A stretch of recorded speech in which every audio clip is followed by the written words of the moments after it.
जय हिंद दोस्तों, मैं प्रियस प्रीतम। सन 31 दिसंबर 1600 को महारानी एलिजाबेथ प्रथम द्वारा इंग्लैंड में मर्चेंट एडवेंचर नाम की एक कंपनी बनी, जो बाद में merchant of London trading to East Indies यानी ईस्ट इंडिया कंपनी के नाम से प्रसिद्ध हुई, जिसका उद्देश्य यह नहीं था कि भारत में जाकर शासन चलाओ, भारतीयों को गुलाम बनाओ, जबकि उद्देश्य यह था कि भारत में जाकर अपनी व्यापारी कंपनी का स्थापना करना।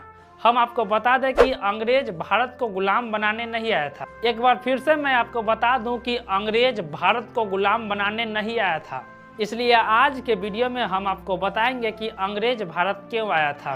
सन 1588 में इंग्लैंड यात्री रॉल्फिच ने भारत में व्यापारी कंपनी की स्थापना की संभावना व्यक्त की।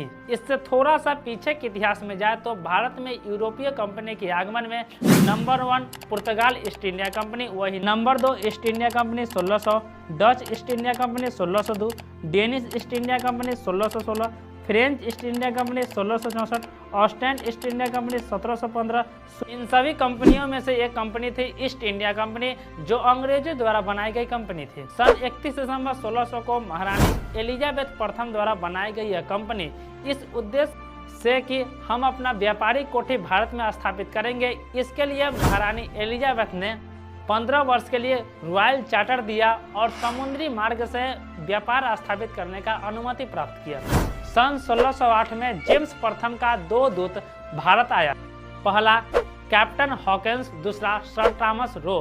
कैप्टन हॉकिंस ने गुजरात के सूरत में अपना पहला व्यापारी कोठी की स्थापना की। उस समय के भारत का मुगल बादशाह जहांगीर था, जिससे सन 1609 में आगरा के दरबार में मिले। तो जहांगीर ने कैप्टन हॉकिंस से कहा कि देखो, तुम्हारा दुश्मन पुर्तगाल है, ऐसा करो तुम आर्मेनिया के लड़की से शादी कर लो, इससे तुम सुरक्षित भी रहोगे। जहांगीर के कहने पर उसने आर्मेनिया के लड़की से शादी भी कर लिया और सन 1613 में सूरत में अस्थायी कारखाना का निर्माण किया।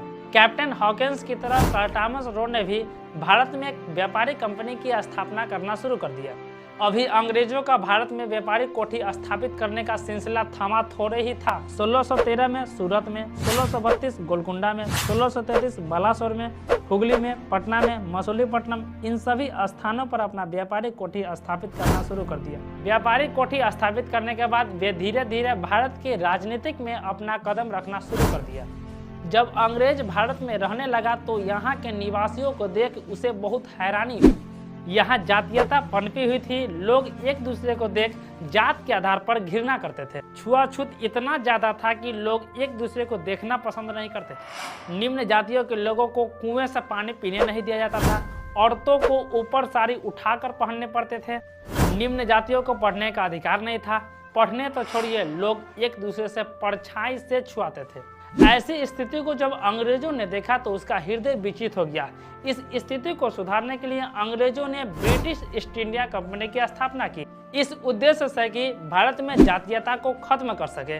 सार्वजनिक स्थान पर सभी को समान अधिकार मिलने चाहिए। लेकिन अंग्रेजों की पद्धति यहाँ की उच्च जातियों को पसंद नहीं आई और यही भारत की कमजोरी को अंग्रेजों ने हथियार समझ लिया। और उसने सोचा कि जिस देश की संस्कृति कितनी महान हो, वहाँ की ऐसी स्थिति क्यों न हम भारत पर अपना शासन स्थापित करें। इसके बाद अंग्रेजों ने धीरे धीरे भारतीयों को अपना गुलाम बनाना शुरू कर दिया और यही कारण था कि अंग्रेज भारत को आंतरिक रूप से जकड़ लिया था। अंग्रेजों के 200 वर्ष शासन के बाद भी आज हम स्वतंत्र हैं।